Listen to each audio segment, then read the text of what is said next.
code provides that not less than 3 nor more than 5 commissioners selected by district court need to be appointed in order to galvanize, if you will, no less than 15 or more than 40 prospective grand jurors, out of which 12 are selected to appear in front of that district courts for being sworn, and then to go right to work in front of the grand jury with little or no prior preparation as far as exactly what that person's duty is and how that duty can be performed. We hear a lot about the buddy system, and let's analyze that for a second. Commissioners are more likely than not to select individuals to appear on a grand jury that know the commissioner. The individual must be of good character, not have any felony or pending felony investigation or criminal investigation outstanding, but that individual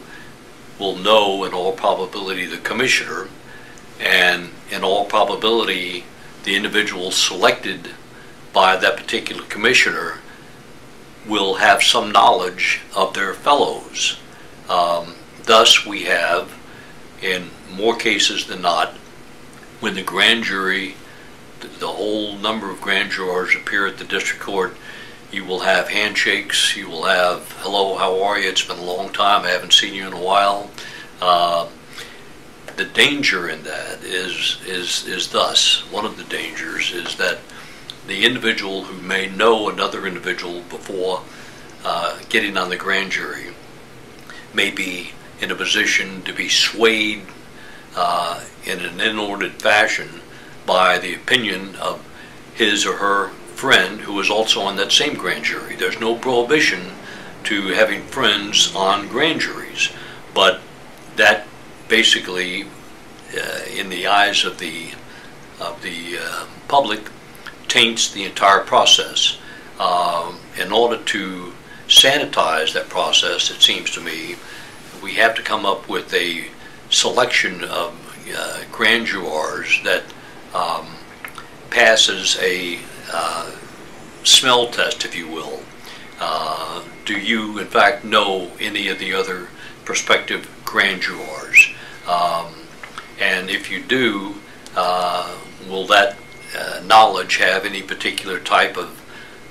impact on your own decision-making process? And it seems to me that there should be not only an individual from the state, but an individual representing the defense bar that should be present at the time the grand jurors are selected